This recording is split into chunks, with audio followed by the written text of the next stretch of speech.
Welcome to Off the Rails, my podcast with Jeromy Farkas. But my podcast buddy is turning into Calgary's possible next mayor. And as you're going to be listening to this, you're going to be hearing this news. Jeromy. What a crazy time to be alive, Sarah. Yes, exactly. You've been holding on to this news for a while. How long, when did you make the decision? Well, it was really the Trump tariffs that sealed the deal for me. I've always been interested, engaged in politics. Really from a young age, my granny Liz, she would tell me that Calgary means being part of something bigger. And it kind of set me off to figure out ways that I could help contribute. And, growing up in an immigrant refugee family, always thinking in terms of, well, how do I pay that forward? And I'm sure a lot of people have a similar upbringing and lived experience too, in terms of kind of the high expectations that your parents or your grandparents can put on you as the next generation. But that's part of why I ran for Calgary City Council in the first place, and it gave me a lot of the motivation to be able to continue through in a lot of the work that I did as a police commissioner, community association volunteer, today as a nonprofit director and CEO. But it was really the Trump stuff that sealed the deal for me in terms of really seeing what a wild world it is right now, and just this return to normalcy is, I think, what we need. We need that return to stability. We need some real concrete plans for how we can put Calgary at the center of a strong and united Team Canada, how we can address the big issues, jobs, housing, safety, all the rest. And it was a pretty difficult decision because today, as a nonprofit leader, I work across party lines to get stuff done. I bring together the grassroots and business leaders, ranchers, environmentalists, conservatives, progressives. And it was a pretty heavy decision because I really had to acknowledge I wasn't ready 4 years ago, but based on the lived experience, Calgary's grown in the past 10 years, and so have I. So this is something that I want to bring forward and give Calgarians a choice in the next election. So obviously you just mentioned that your first attempt to run for mayor was maybe fortunately not successful. You're giving it a go again. What is going to be different this time? Because I think the sentiment, and I'll be honest, I wasn't a huge fan of your last mayoral campaign, because of how I didn't think it actually unified Calgarians. How is this campaign going to be different? And is bringing people together going to be a part of your campaign? Well, I had an incredible opportunity, and I think losing the election was probably one of the best things that could have happened to me. And it set me on an incredible journey. I really learned that leadership isn't about always being the smartest person in the room. It's about building a strong team. It's listening, getting things done. It means attacking the problem and not the person. But what I will say and emphasize is that this coming election, it's not going to be about the past 4 years. It's not going to be about any one person. It's going to be about the next decade. Right now, as a city, we're facing some real incredible change, some great opportunities. But right now, City Hall, it's stuck. It's out of touch, wasting time, wasting money, picking petty fights. And I really think we need that new path forward to focus on housing we can afford, jobs we can count on, safe streets for our kids. And I'm running to bring Calgarians together with that pragmatic leadership to meet the challenge of the next decade. And that's really what the challenge is that we're facing right now is in the next decade, Calgary will more than double in size to be a city of 3 million people, each and every one of us with hopes and dreams, just like my parents had for me as a kid. And we need to have a plan in terms of the infrastructure, in terms of safety, the services that a city like that requires. And unfortunately, this council hasn't been able to deliver because, again, they've been really stuck in that political infighting, not delivering the results or really focusing on what matters. So you mentioned the kind of the raison d'etre of running this time as Trump's tariff threats. We've seen Canada's premiers kind of run into some roadblocks, I'll politely put, in trying to lobby for Canada's interests. in Washington, D.C., they had that really kind of unfortunate experience of, all of Canada's premiers and territorial leaders going and then having two meetings with, assistance kind of level, which I thought was not a great look for them. And this being, a national level problem, what do you think, like, what is it that you could do to position Calgary that isn't already being done in the face of these Trump tariffs? And on top of the fact that Trump has said in the last 24 hours ish that coming March, the tariffs will be put in place. Well, I want to be mindful that I'm not running for premier. I'm not running for prime minister, but I think here in Calgary, we can be thinking nationally, thinking globally, but acting locally. So there's a lot that we can bring to the table in terms of, advocating for the reduction and elimination of internal trade barriers. A lot has been talked about in terms of the ease of doing business or not from province to province. Cities and municipalities also have a say in terms of regulations, land use, permitting. So I think that they need to have a voice at the table in terms of ways that we can have as much as close as possible, a bit of a national standard of a lot of this stuff. Another area is in terms of the billions of dollars per year that is within the operating and capital budgets. At least within the city of Calgary, you're looking at 5 to 6 billion.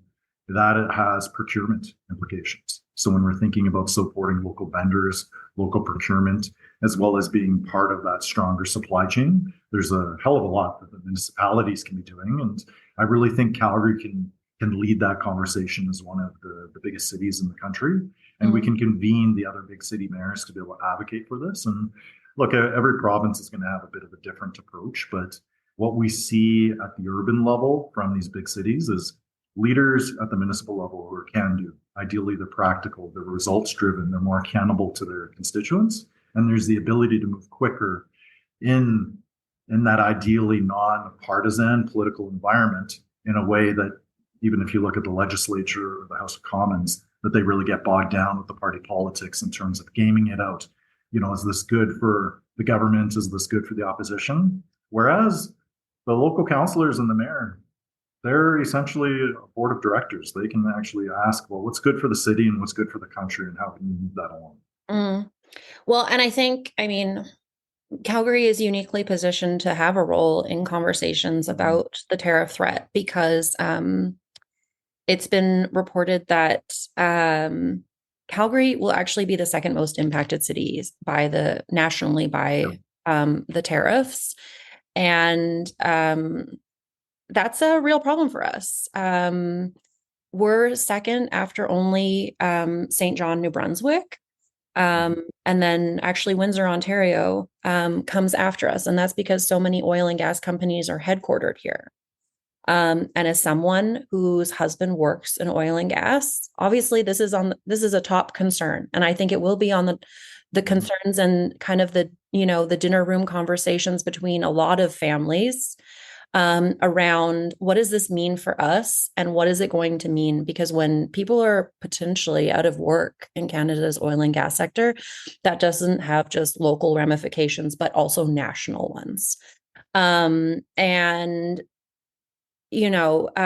how are you, do you see a role in liaising with oil and gas companies here to better advocate for our interests? Because there are a lot of people who I think would just, it's out of sight, out of mind, right? But Calgary really is an oil and gas city, whether you realize it or not. So much of what, the money that we spend in businesses, the groceries that we buy, the cars that we purchase, all of this, our mortgage payments are really tied to our success as an industry. So how are you going to position Calgary going forward in the next decade and beyond in kind of squaring the reliance on oil and gas as a hopeful municipal leader facing such potential economic devastation? Yeah, so we can't control these types of international trade disputes, but I think we can definitely control how we respond. And And that means thinking locally, building that stronger, resilient economy that isn't left as vulnerable to that type of political uncertainty.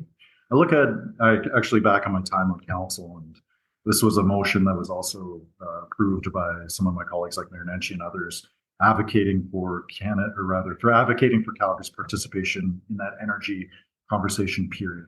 So I will say that we're more than just oil and gas. I think we're energy. We're solving the world's toughest problems, attracting the brightest minds to be able to do that.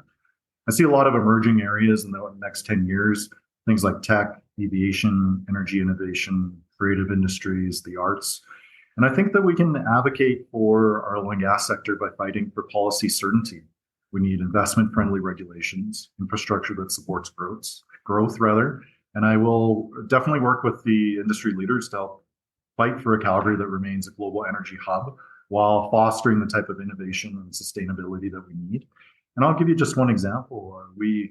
Through some of the pipeline conversation, we saw other municipalities like Burnaby, Montreal, and others applying for intervener status to help block some of those projects. So it's not a municipal issue, but the municipalities were participating in opposing those projects.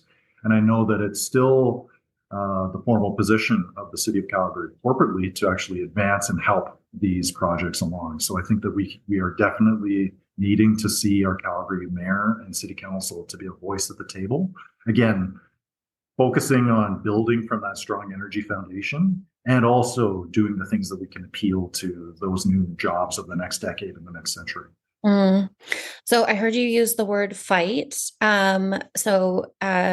Things have gotten pretty interesting between different levels of government. How is it you will position and fight for Calgary with a provincial government that is downloading more and more responsibility onto the municipal level of government without paying their fair share?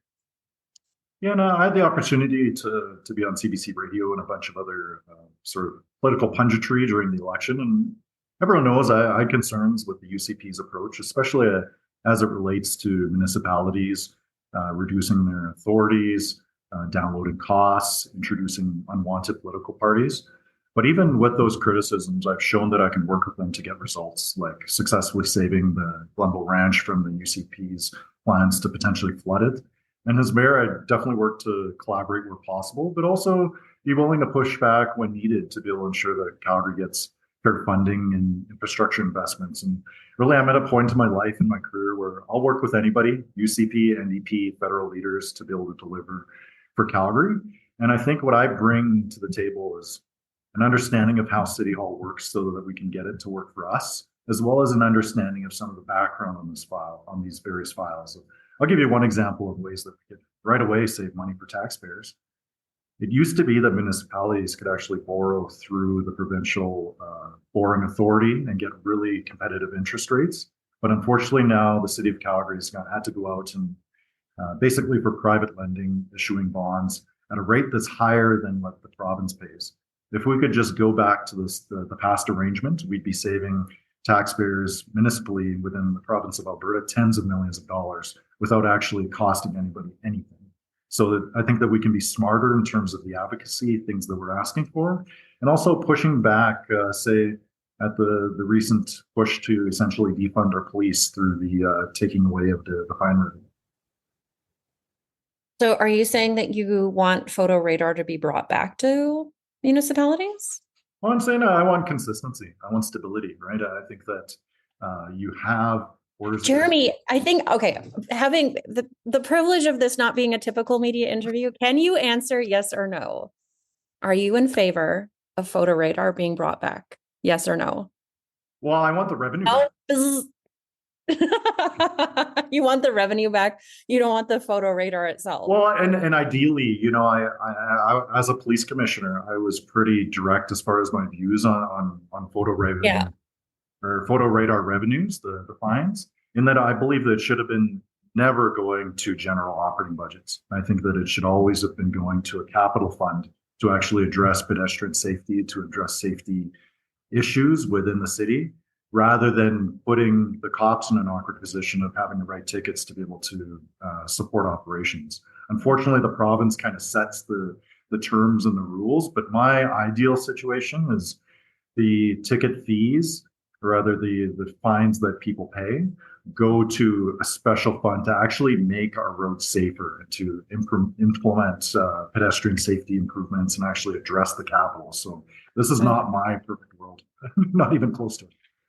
But that said, Okay. it's about a $28 million hole that the UCP are leaving our Calgary Police Service in. And I think essentially they announced this huge cut or defunding of the Calgary Police Service through a Rick Bell column rather than actually picking up the phone and calling our police chief to give them a heads up. And they're in this awkward position where it could potentially be a 2% property tax increase purely because of that very quick decision that the provincial government made.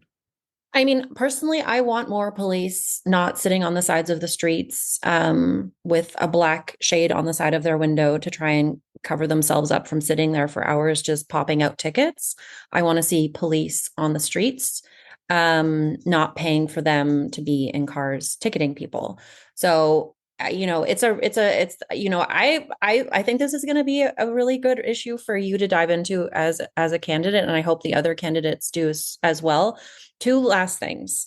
You talked about your experience in City Hall being an asset to you in this job. You are going to be running against the current mayor, Jody Gondek, who also would arguably have experience at City Hall, as well as maybe Sonia Sharp, who had a career as a bureaucrat at City Hall and then now as a counselor. So what is it that you know that they don't, having spent time at City Hall? Well, I again emphasize this isn't about any one or two people. It's not about the mayor. It's not about the last 4 years. It's about the next decade. It's about everyday Calgarians who are falling behind right now. And for me, I don't want this to be a personality contest. I want this to be about ideas. I want it to be about jobs we can count on, housing we can afford, safe streets for our kids. And I think what we've seen from the city council is that they've been stuck in political infighting. They haven't been delivering results.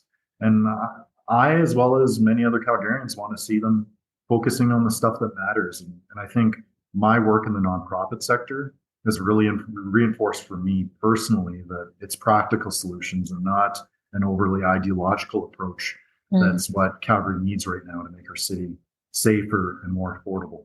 And what I will say is that even some of my political detractors will say, at least there's the follow through. There's the commitment to actually follow through and finish what I start, whether that's 172 days in the wilderness on the Pacific Crest Trail, whether that's keeping my promise to decline the city council's golden pension. I follow through on those commitments. And I think of the potential candidates out there, the mayor included, people are looking at a lot of those decisions and really scratching their heads. Things like, why not show up to a Hanukkah celebration? Why commit that the public won't pay $1 more for the arena and then sign off on a deal where 96% of the cost will now be borne by the public for the Flames to reap all of the profits? So I think for me, I bring something that the other candidates don't, is that follow through, that commitment to actually keep my promises. And that's why I'm running on a very strong, clear direction. That city in 10 years from now, city of 3 million people, one that has appropriate housing, affordability, and safety. So you mentioned also that the UCP has introduced political parties into the municipal elections. Are you running as an independent, or will you be running as the head of a slate? I am running as an independent. I'm running to provide a socially responsible and a financially responsible direction for the city. I'm running as a pragmatic candidate. And I think the challenge that some of the competitors will have is that I don't fit neatly into one political label. I've worked with conservatives and progressives alike to be able to get things done. And this campaign really has to be about Calgary, where Calgary is today, what our current acute needs are, but also what that growth agenda is for that city of 3 million people. What are the services and the infrastructure that's required? And this is not just something I'm going to tell, it's something I'll show. And it's something I've shown in my work as a nonprofit director, as a CEO. And we're building that broad team of community leaders, small business owners, everyday Calgarians who believe that now is the time for a new path forward for our city. Okay. Well, If people want to find out more about your campaign, where do they go? Yeah, www.jeromy.ca, Jeromy. I mean, Jeromy, we will have to have a conversation about what happens to our podcast. Well, I, what a crazy time to be alive, right? yeah. I think about often speaking with potential candidates, folks who have opinions about politics. I ask them, "Hey, would you consider running? What would it take?" And what the biggest thing that I hear is just that idea of parties adding to the dysfunction. You're seeing overly partisan environments down south of the border in Ottawa, and I think that really the mayor that Calgary needs right now should be the leader that brings everyone together. And that's what I'm hoping to do, to be the candidate who can show that they can get things done by bringing together conservatives and progressives. And it's going to be that platform of pragmatism, practicality, and getting stuff done that I'll be providing Calgarians in the coming election. Okay. Well, we'll have to see how this plays out. You've picked an interesting time to launch your campaign. There's so much news going on. But how soon is it going to take for you to be door knocking? I'll be door knocking tomorrow, actually. Really? I knocked on every single door in Ward 11 when I was running for Calgary City Council. And at a minimum, I'm going to just give my neighbors a heads up. And I just loved getting out and meeting with people and hosting town hall events and getting out there. And I would love to be somebody who's accessible, right? What I learned was that leadership means not having to be the smartest person in the room. In fact, if you're the politician and you're the smartest person in the room, you're probably in the wrong room.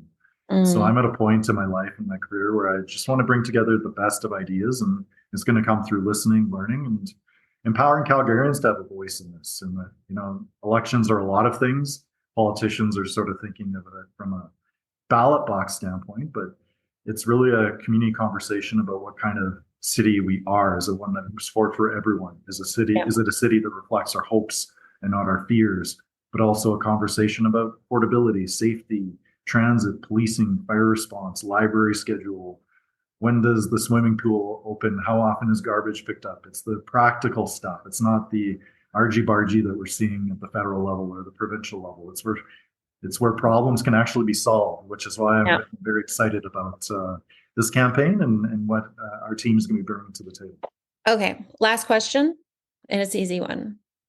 If you win, how many terms will you commit to running to? Well, I'm going to commit to be the best one-term mayor possible, and Okay. it was a piece of advice that actually Mayor Nenshi gave me.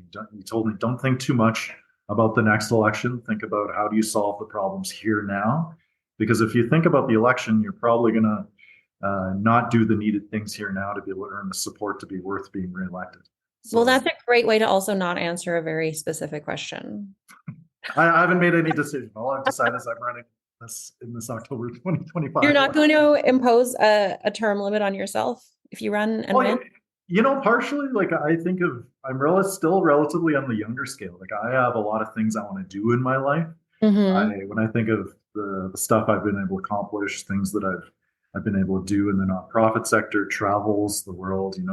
I want being the politician to be relatively a footnote in my life. There's a lot of other adventures, things I want to be able to do in my life. So, I don't think I'm the kind of guy to get in there and outstay my welcome. You're not going to be a 9-term mayor. Well, I'm running because I think I have the energy, the experience, and I think my situation, as well as I think Calgary's situation, is we're in a great spot where we're now old enough to know, but we're still young enough to do. And you Mm. can't say that about every person. You can't say that about every city. But to the extent that I can shine a light on the incredible work that's being done in the city, as well as to give a little bit of hope in terms of having a plan for how we grow in a way that we don't just survive, but actually thrive. That's what I want to bring. And I think about it again in terms of that 10-year challenge. How do we set us up for success with the services and infrastructure and everything else that's involved that's not just at City Hall that makes Calgary such a great place to live? Yeah. Okay. Well, good luck. Do you have any advice for me? What do you think it takes to be a good mayor? Lots of listening. Personally, how about this? I'll tell you what I want to see. what I want the mayor to be.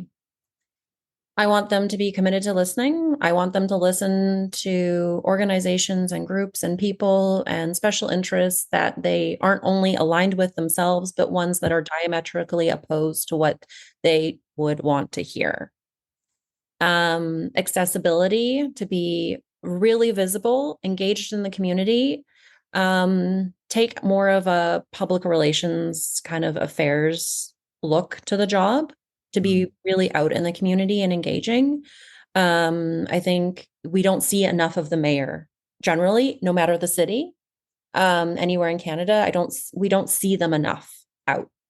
There's too much time, I think, spent in the office. Youth engagement, I think, is really critical, and a piece that I want to see the next mayor really kind of lean into. I don't know. I wish there was already a street cleaner on my street cleaning up the leaves from last year, Jeromy. I don't know. I think I have, maybe more complex things, but also, relatively simple ones. At the end of the day, it's pretty simple, right? People just want value for money, and it's very tough to see the increasing taxes over the last couple of years when people see it not being reflected in their priorities, right?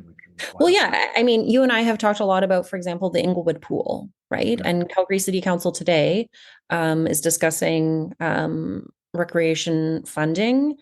It's really a sad state of affairs that has taken maybe the Inglewood pool being a catalyst to have these conversations, because now we're so far behind again. It really bothers me to see aging infrastructure. That's where I think, people want to see community recreation facilities as a both summer and winter. I want to see my money being used in addition to the services that we all rely on. So we'll see. You have to win my vote, just like everybody else. I'll be fighting to earn your vote. Come to my door, Jeromy. You come knock on my door. I will. I promise. Yeah. Isn't that a song? No, that's for the song from that really bad 70s show, wasn't it? Come knock on my door. Anyways, good luck. You're going to be doing a ton of media. I hope it's enjoyable. And I hope that, you find time to take some breaths, and that the campaign doesn't, take too much out of you. Like, you're still a person. Yeah, it's a pitch that I've had to make to a couple folks as far as getting the team together. And one of my promises has been we're going to do this in a way that's fun. We're going to do this ideas oriented, and none of us has to put their name on a ballot or to volunteer or to work a campaign. But we're all doing this because we believe in the future of our city, right? And just looking at how politics has been as of late, it doesn't have to be that way. I think that at the municipal level is really, maybe I'm a bit too nostalgic or rose-colored glasses here, but I don't think I'm too off the mark. But I think, again, at City Hall is the place for practicality. It's where problems actually get solved, and you can look across the council table and judge a person based on their ideas rather than their jersey color.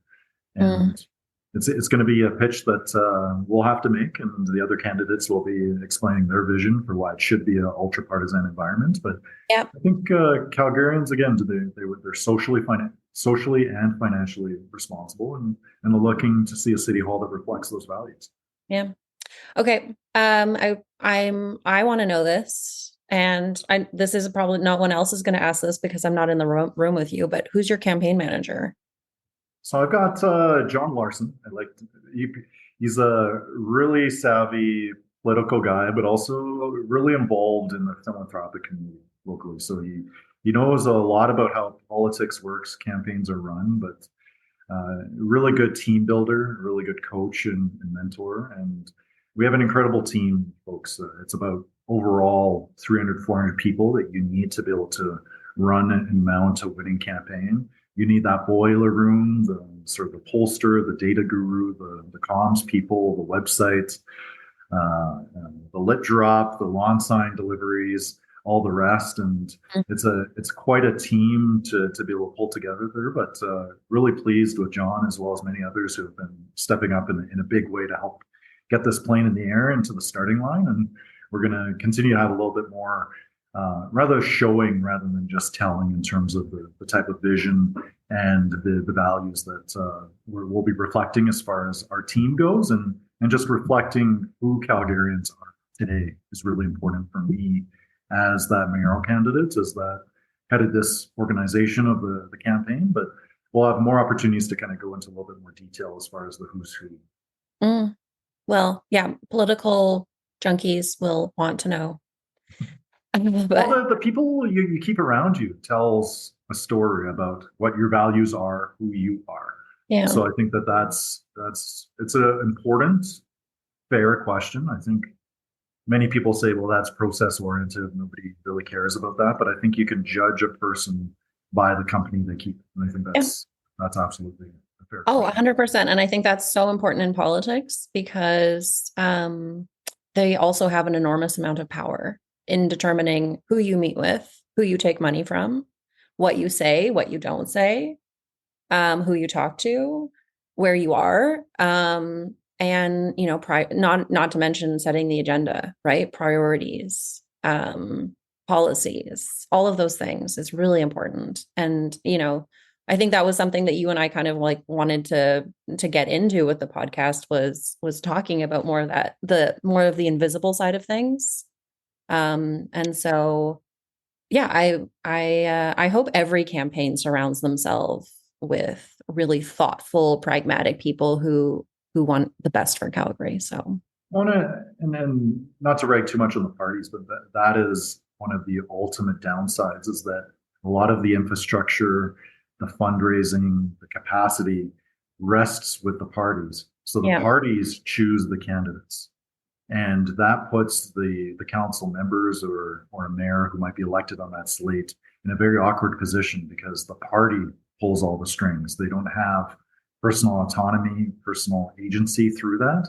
And look at how much, say, a caucus or a cabinet could support what a leader is doing because they know that the moment they speak out of line, the tap is immediately turned off in terms of any sort of campaign finances. The leader signs their nomination papers. yeah, And that's really the last of what I'd like to see at City Hall. And that having that kind of guillotine over their head, I think just it's not conducive to actual practical decision making because you're just changing who the councillor is accountable to the very narrow interest of a political party that may not be interested in the future of the city. yeah.